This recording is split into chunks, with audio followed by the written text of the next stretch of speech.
Bonjour à tous. Oui, c'est vraiment, je suis très contente de connaître l'Assemblée de Cergy depuis tant que j'en entends parler avec la sœur Coffinet, puis maintenant votre nouvelle pasteur. Nous faisons partie d'un même groupe d'église. Nous sommes le temple, hein. Vous êtes le temple, c'est le titre de cette assemblée d'église. Donc c'est à ce titre-là que je suis avec vous ce matin. On va prier le Seigneur pour ce moment, si vous voulez bien.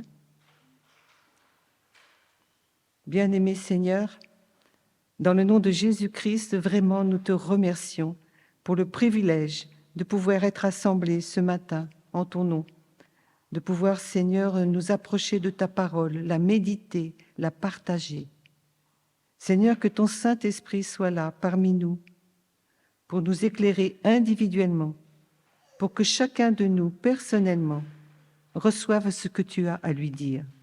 Pour moi, comme pour eux, Seigneur, je te prie. Et je te remets, Seigneur, ce moment de prédication. Merci, bien-aimé Jésus. Amen.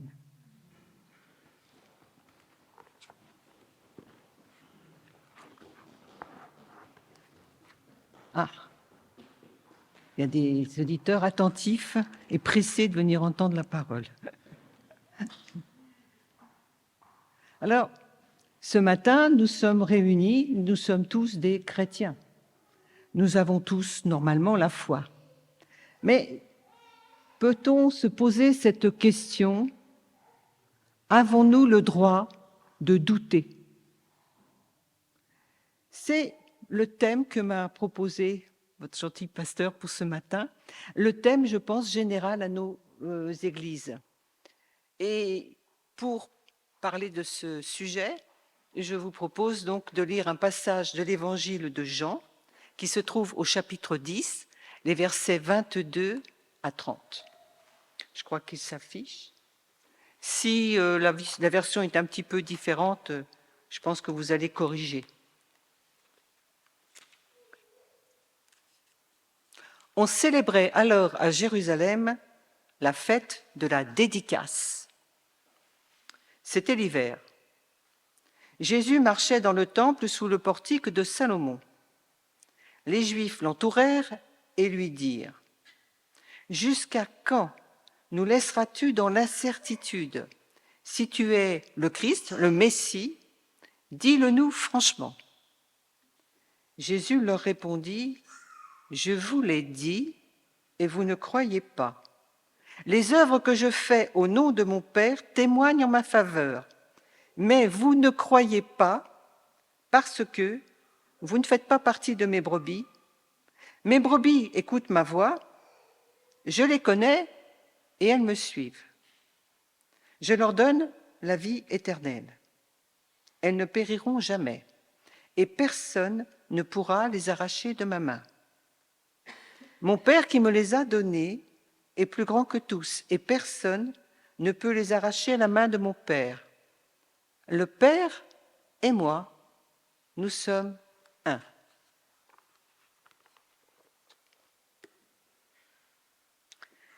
Jean nous précise le contexte de ce passage. Il nous précise le lieu, il nous précise l'époque. Et à vrai dire, les paroles de l'Évangile ne sont jamais dites par hasard. C'est donc dans le temple de Jérusalem, c'est le temple du culte des Juifs, et puis c'est le jour, Jésus se trouve sous le portique de Salomon. Salomon, la plupart d'entre vous, vous savez qui c'était. Donc c'était un roi que Dieu avait vraiment béni d'une grande sagesse et de grande richesse. Mais voilà, les femmes l'ont perdu, comme on dit. Il a donc vénéré des idoles, il a sombré dans sa foi. Et puis, c'est la fête de la dédicace. C'est une fête juive qui avait été donc inaugurée après donc le temple de Jérusalem avait été désacralisé en quelque sorte. Il y avait eu le culte des idoles sous Antiochus IV.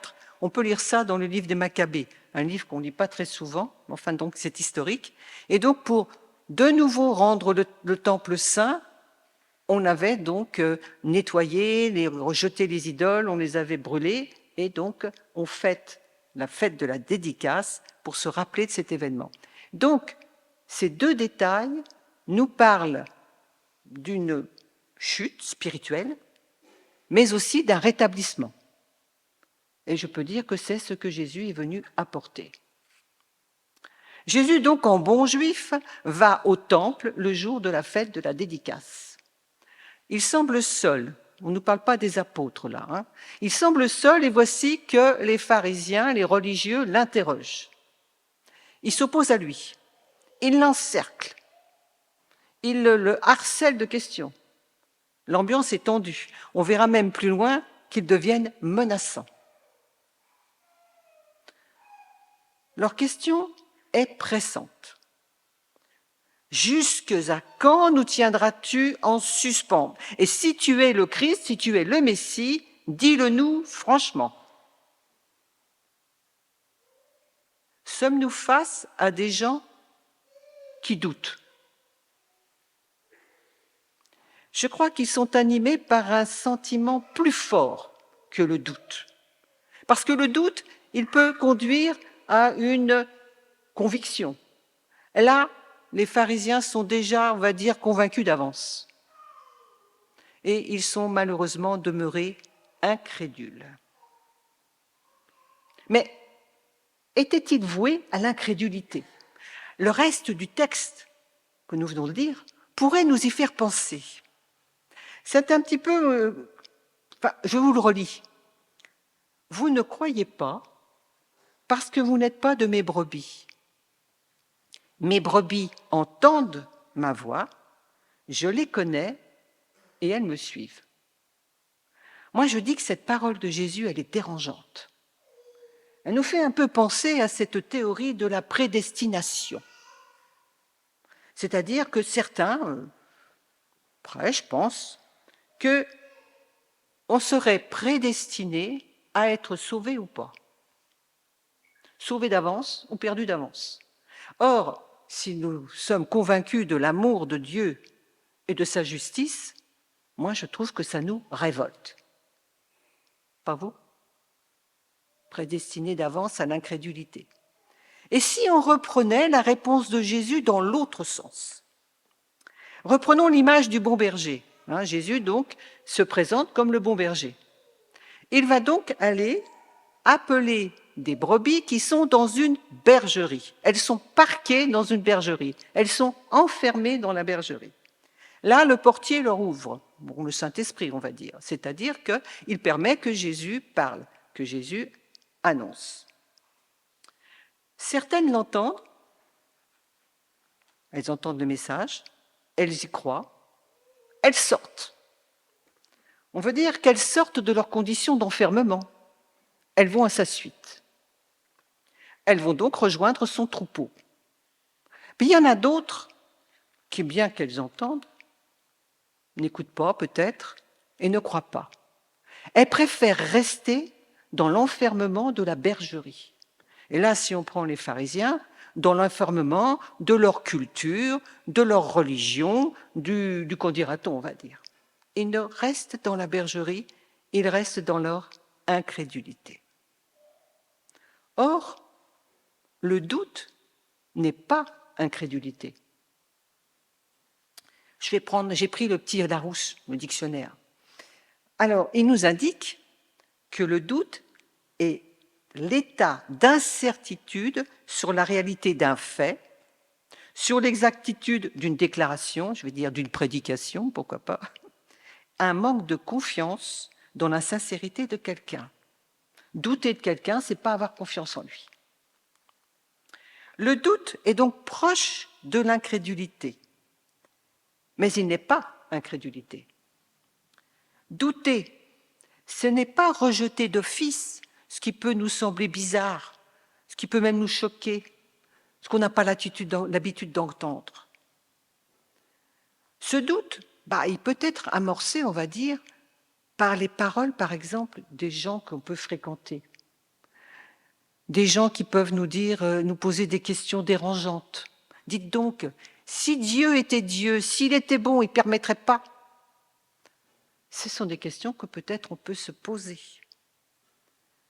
Ces gens essayent de nous pousser à défendre des opinions qu'on avance. Et ça peut aussi nous arriver, nous, personnellement. On peut avoir aussi à se poser des questions. Le doute, ça peut être aussi notre propre intellect, notre propre pensée. On peut des fois douter d'être aimé de Dieu. On peut des fois douter d'être pardonné, douter d'être sauvé. Et même plus loin, douter de nous être trompés, douter d'avoir cru en vain. Il y en a des sortes de doutes. Mais douter n'est pas péché. Douter n'est pas péché. Et à vrai dire, douter, c'est une tentation utile. Je vais vous lire un extrait, donc c'est dans Timothée Keller qui a écrit ça. Timothy Keller qui a écrit un livre qui s'appelle « La raison est pour Dieu ». Certains le connaissent. Il écrit « Une foi dépourvue de doute est semblable à un corps humain privé d'anticorps. Ça veut dire que toutes les maladies qui passent, il l'attrape et il risque fort de mourir. C'est grave d'être privé d'anticorps. La foi d'un individu peut s'effondrer du jour au lendemain si au fil des années, il a négligé d'écouter patiemment ses propres doutes, qui ne doivent pas être écartés. Ils ne doivent être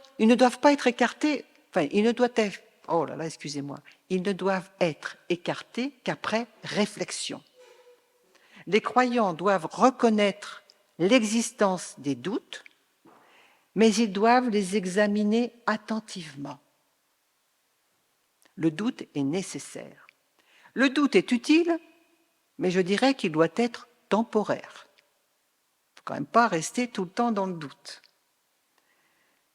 Ce sont des crises qui peuvent parfois parcourir notre foi de chrétien. Il faut espérer que ce n'est pas tous les jours, mais ça arrive.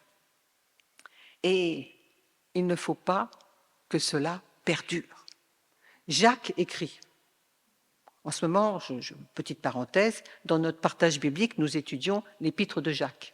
Oula, il y a beaucoup à dire, beaucoup à apprendre. Jacques écrit que celui qui doute est semblable au flot de la mer, agité par le vent, poussé d'un côté et d'autre. Qu'un tel homme ne s'imagine pas qu'il recevra quelque chose du Seigneur. C'est un homme irrésolu, un homme ou un humain, un homme irrésolu, inconstant dans toutes ses voies. Persévérer dans le doute, on dira, c'est rester dans un état d'incertitude, d'hésitation, un état qui nous rend tièdes, un petit peu craintifs, inconstant, inutile pour Dieu, défaillant même dans notre témoignage de chrétien. On n'a pas beaucoup d'assurance. Et comme le dit Jacques, nos prières risquent fort d'être inefficaces. Prier sans croire, ça ne sert pas à grand-chose. Alors, puisque c'est une condition, c'est un état que nous devons tous affronter, puisque c'est un état qui doit rester temporaire, comment affronter le doute et comment le vaincre quand on est gagné par ça? Il ne faut pas le laisser persister. Il faut le contrer. C'est une bataille en investiguant, en enquêtant pour affermir notre conviction. Timothée Keller dit qu'il faut l'examiner honnêtement. Bon, telle affirmation me semble bizarre. Le pasteur ou telle prédication m'a enseigné quelque chose qui me semble bizarre. Il ne faut pas rester là-dessus. Il faut investiguer. Alors d'abord, qu'est-ce qu'il faut faire? Il faut d'abord prier, bien sûr. Prier en invoquant l'aide du Saint-Esprit. Seigneur, éclaire-moi sur ce point. J'ai besoin d'être sûr de cela, sûr de ce que tu me montres, sûr de ce que tu me dis. Ah, bien sûr, pour écouter le Seigneur, il faut s'approcher de sa parole, lire sa parole, écouter sa parole, l'étudier. On a un exemple d'ailleurs avec les chrétiens de Béret. Vous avez sans doute peut-être déjà entendu parler. C'est dans le livre des Actes. Moi, j'aime bien le livre des Actes. Hein. C'est la vie des premiers chrétiens. C'est presque un roman d'aventure, le livre des Actes. Alors, au chapitre 17, nous lisons que Paul et Silas avaient dû fuir Thessalonique. Parce que là, des Juifs jaloux avaient cherché à les faire arrêter. Donc, d'autres frères ont réussi à les faire fuir. Et de nuit, ils arrivent à Bérée. Là, ils commencent donc à prêcher dans la synagogue des Juifs, parce que c'était toujours là qu'ils allaient d'abord. Les textes nous disent, au chapitre 17, versets 10 à 12, « Ces Juifs avaient des sentiments plus nobles que ceux de Thessalonique. Ils reçurent la parole avec beaucoup d'empressement. » Je ne sais pas si vous avez déjà eu quelquefois cette expérience de quelqu'un qui parle, un prédicateur, un pasteur et tout, puis on boit les paroles. On reçoit les paroles avec empressement. On voudrait presque que ça ne s'arrête jamais. Alors c'est ça. Les chrétiens de Bérée boivent les paroles de Paul. Mais ils ont quand même un doute. Et on va dire que ce doute, il est positif.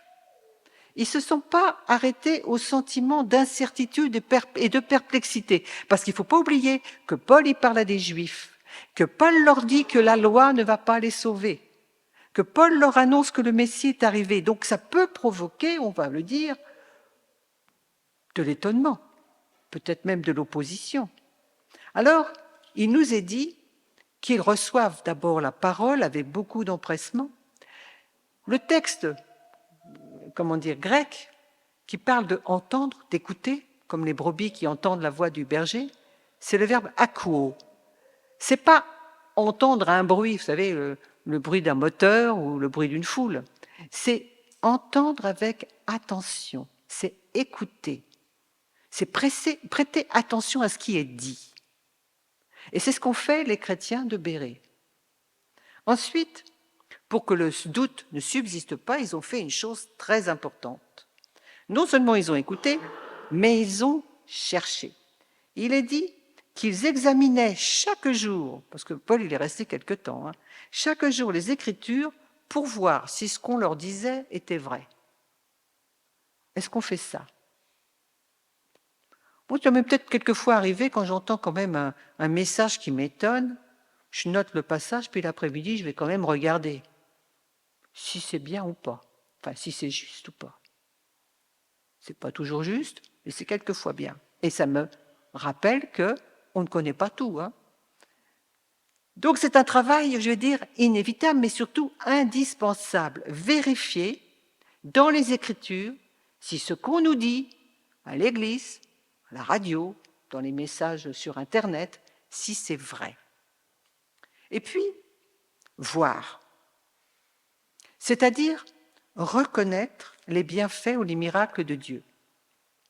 Jésus leur dit à ces pharisiens, « Les œuvres que j'ai faites au nom de mon Père, donc de Yahvé, de l'Éternel, rendent témoignage de moi. Vous les avez vues. » Tout au long de sa carrière, que ce soit dans ses déplacements ou au temple, Jésus a parlé et Jésus a œuvré des signes, des miracles. Faut-il vraiment des miracles pour croire? Souvenez-vous, là, on est donc dans Jean chapitre 6. Jésus a donc parlé à des foules et il a multiplié les pains. Des milliers de gens ont été nourris. Et voilà pas que cette foule, quelques peut-être heures après, je ne sais pas, vient voir Jésus et lui dit « Quel miracle fais-tu afin que nous le voyions et que nous croyions en toi ?» Donc c'est au chapitre 6, verset 30. « Quel miracle fais-tu pour que nous le voyions ?» Alors attendez, ils venaient d'être nourris miraculeusement. Mais à vrai dire, ils n'ont pas vu le miracle. Ils n'en ont pas pris conscience. Ils en demandent un autre. On constate malheureusement que l'intervention miraculeuse de Dieu dans certaines circonstances, pour lesquelles nous avons prié, ne sont pas reconnues par ceux pour qui on a prié. ou peut-être même par nous. Ils vous diront, ouais, d'accord, il est guéri, mais en fin de compte, c'est grâce au chirurgien. C'est parce que, en fait, le microbe n'était pas si fort. C'est parce que si, c'est parce que ça.